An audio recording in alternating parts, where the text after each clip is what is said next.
This might be the last straw for Nintendo Switch 2. I was walking a fine line between maybe buying the new Switch 2 and not, but for me, the last straw that broke the camel's back was the new user agreements that basically said if you mod your Switch, you will have a bricked console, and on top of that, the most important part, you cannot file a class action lawsuit against us Nintendo, no matter what happens. If our Joy-Cons have drift, too bad. You will have to come up to us and our lawyers by yourself without help. And I just do not see any kind of consumer protection against that. And that's my personal opinion.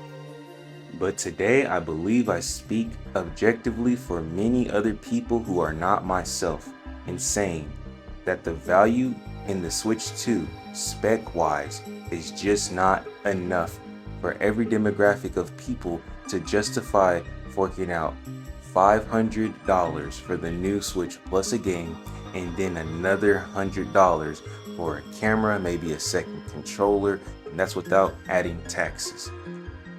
The price to hardware ratio is just too close to a older but more powerful console such as the PS5 in order to justify having a price tag that is far too close but features that are far too behind the times for the Switch 2 to be a meaningful purchase coming next month. But what do you mean by that? Well, I'm glad you asked. Let's talk specs. Before we get into that though, I just want to announce we all understand that Nintendo consoles are always one generation behind the modern day consoles when it comes to specs like 4K, higher resolution, better frame rates, faster loading speeds. We all understand that. And the thing is, this new Switch 2 actually isn't very different from the Switch 1 in terms of how far behind it is with the competition. Naturally, that's where games like Mario Kart, Super Smash Bros., Kirby, and so forth come into play and make it an available purchase that we are willing to make. In games like these, we're always willing to buy for a price tag that is fair. $60. Even for a port, we're willing to fork that money out because we know we're going to get our money's worth.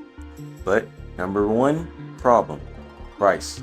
Now games are going to go as high as $80 and probably $70 on average. There's not a lot of people that can agree with that, but there are people who will and will still buy it. I'm not one of those. This alone will not make or break Nintendo's bank, but this coupled with the other problems we'll speak ahead of this is just one of the defining factors that could actually topple Nintendo and let them understand that their greed is going to destroy them. At least for this generation. Now back to specs. The original Switch had a 4-core CPU, 3GB of RAM, and 256 CUDA cores. The Switch 2, it bumps that up to an 8-core CPU, 12GB of RAM, and 1536 CUDA cores. That is a massive increase in power on paper. But not all that power goes where you would expect. 3GB of RAM are reserved for the new game chat feature. And to use that feature, you need a subscription. Yes, you are literally paying to use part of your own RAM. Yeah, when they said you would buy things but not own them, I guess it even means the hardware itself. You know, breaking your console, paying to use your own RAM. It's only going to get crazier. Now let's go back to that CPU for a quick second. For some reason, we haven't been able to figure this out yet, but the max clock speed for the handheld mode of the CPU is actually higher than the max CPU clock speed on docked mode. It's only about 100 so megahertz, but the fact that a docked mode is going to be lower than an undocked is very strange. Maybe we'll figure that out in the near future. Now let's talk about memory bandwidth. In handheld mode, it's 68GB per second, and in docked mode, it's 102GB per second. That's way better than the original Switch where docked mode was 25.6GB per second, and mobile was 21.3GB per second. So, big increase. Now comes another issue. Since we are being priced at $450 minimum for the system, and we are getting close to having a system that is priced around a PlayStation 5, we're not even going to discuss the difference in power between those two. It's not even close. But the difference in power actually comes more relevantly close to original PlayStation 4, not the Pro, but the original. The original PlayStation 4 actually has much more gigabytes per second than the Switch 2. 176 gigabytes per second to be precise. Memory bandwidth is quite important because it literally determines how fast data can be processed, and that can bottleneck a system depending on what game that you're running, what application you are running, and if you have more than one running at the same time. Now, this might actually be a good reason why Nintendo Home only has like a whole lot of nothing in the background, because they're saving all their processing power for when you actually play a game. But I don't know, I could be corrected. If you were expecting ray tracing, keep your expectations in check. Despite the hype, the hardware doesn't support some of the features people assumed were standard. There will be no variable refresh rate or VRR in docked mode, because Nintendo opted for the HDMI 2.0 instead of the 2.1, which is required for VRR. That decision also makes 4K 120Hz per second docked gameplay impossible. Not because of the weakness of the Switch 2 graphics card or anything like that, but simply because the HDMI 2.0 was chosen instead of the 2.1. Thanks to Digital Foundry and Eurogamer for providing these details for us. So why are fans so upset? Well, it's not just about the specs. Some people feel misled.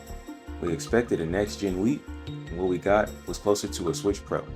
And that is something we thought we would get about 3 years ago.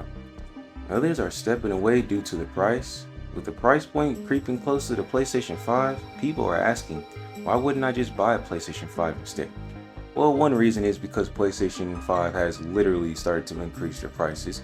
So now it seems like the Switch 2 is probably the smarter option since it is cheaper, but it was quite literally less than a month ago that they have even announced the fact they will be increasing their prices.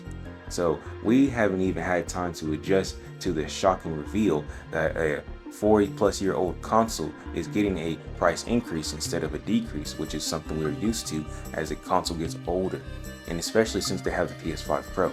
So a lot of things are going backwards right now, but price is definitely $450 is still $450.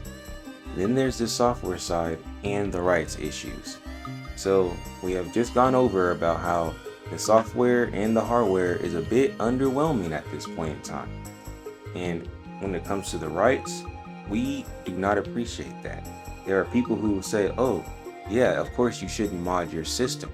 And I'm not gonna lie, I don't mod my system. But the fact that they reserve the right to brick your console if you are using a mod or having something that Nintendo deems a mod to your console, they can render your console useless in part or full.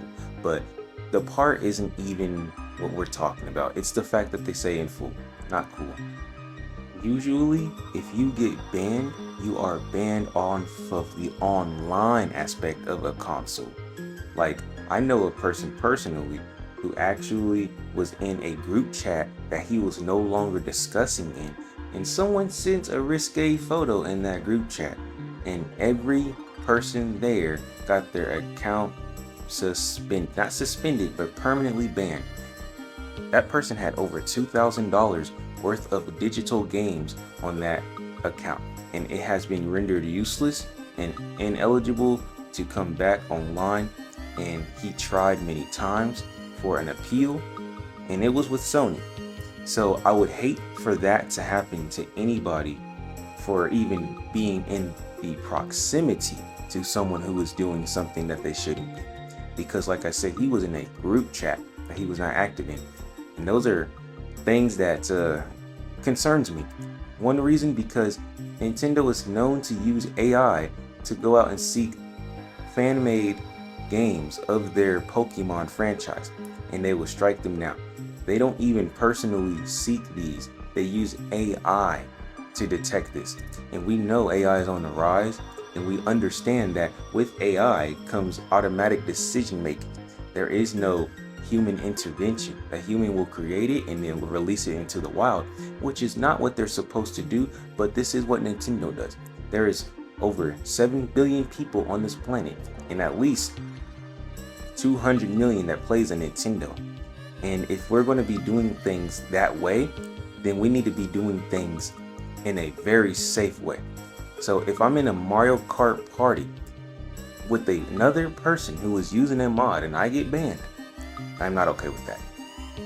And speaking about rights as well, the fact that the user agreement has been updated to say you cannot join a class action lawsuit against them rubs me completely the wrong way. It really makes me believe that Nintendo wants to be a monopoly in the sense of their games, which is okay. They make great games. That's why I spend my money with them. But there is no part to where they should have an anti-class action lawsuit against their company just because you want to play their games. It genuinely sounds illegal if I'm being honest, but the fact that they've done it, I guess it's not illegal. Maybe I need to do some research. But class action lawsuits are for the people in whole. They are so that people do not get screwed over without justice. So now, if you accept the user rights agreement to your Nintendo account, you have to fight Nintendo one-on-one. But really, it's one who is you and 100, 200, 1,000, 3,000 people who are fighting against you, because Nintendo is a corporation. So if the corporation can come together and fight me as a singular unit, why can't I get and band together with other people who have the same issue, like-mindedness, and fight Nintendo for something that has been wronged against me? It's not like I'm fighting just to say, hey, I don't like you. No, it's fighting saying, hey, you have done me wrong and you are not hearing me. Now I have to take you to court. And it seems like over 3,000 other people have that same issue. So here we are. You can't do that. And guess what? I have not signed that user agreement. I do not agree with that. I do not agree with that. That is actually like awful. And that is not sitting well with a lot of longtime fans either, not just me. So, no, people don't hate the Switch 2, but the decisions surrounding it, many are vehemently against consumers. From business policies to hardware limitations to price to user control, these issues are pushing all kinds of players away. Casuals, enthusiasts, and even Nintendo's most dedicated fans. And not to mention the extreme hardcore graphics intensive pay $1,000 for any kind of specification necessary type of fans who usually have a PC, a PlayStation 5, and a Switch just because they can. Nintendo has been trying to cater to these people, but in the end, they spread their resources too thin and too wide, and now they're not appealing to anybody. Oh, we want to have you guys as the people who are going to play our console, so we need 4K 120, but I guess we can't really do that for you. And in handheld mode, even though you would say that it's possible, maybe for the indie games, but the games that you would care about, no. These people who are into their massive computer tower gaming are not caring about that. Why, you may ask? Because your specs are just not impressive enough. They have the ability to have the 5090 with 4, probably even 8K 60 at this point in time. I don't even know how strong that dang card is, but the Switch 2 is nothing in comparison to that. And they're going to judge the Switch 2 just as much as they would the PlayStation 5. And these two are not even comparable in their power. So what I am trying to say is that they pushed away the hardcore gamers with their extreme power because this power of the Switch 2 is just not up to par. They pushed away their longtime fans because the longtime fans cared about affordability, and not very affordable is the Switch 2 or its video games. So with that, they have pushed away their original fan base. Now the Super Nintendo fans who see no wrong in anything Nintendo related, these people will still buy a Nintendo. I know 2 of them right now, and I thought I was as much of a fan as those 2, but I see now that even I have my limits, and they don't. They have honestly just They have their eyes open. They know that they are not making a smart decision in their own right. Everybody has their opinion. If you want to buy the Switch 2, do it. But they know that they're getting ripped off in their own heads, and they told me that. And they said, I just love Nintendo, and I'm going to buy it. Me, I do have my limits. I don't like the feeling of being disrespected just to have a game. Like I said, a video game system is just that. It is not something I need to live my life. And this is coming from a person who has played games his entire life. But if one day games were just not available anymore, I will live and thrive on my own. These have been my thoughts on the Nintendo Switch 2 thus far. I was excited for the Nintendo Switch 2 at first. I never once cared about a 4K Switch. As long as we had HD, that was fine by me. But the price of the Switch itself, $450, is not a big issue. The price of the video games being $80 is a major issue. The price of the games that you already own getting a Switch 2 version being $10 extra is a huge issue. The price of the accessories going up days after it was announced for their prices is an issue. The fact that they charge you money for a tech demo to teach you how to play their console is a big issue. The fact that you will not have a actual video game physically is a big issue. The fact that you cannot join in a class action lawsuit if you play Nintendo games right here today, because that means you accepted the user agreements unless you are offline permanently like me, is a big issue. Nintendo has shown their cards, and I will not play with them. Thank you for watching. Have a great day, you guys. Hopefully we get better news in the future, because I sure would like to play Mario Kart.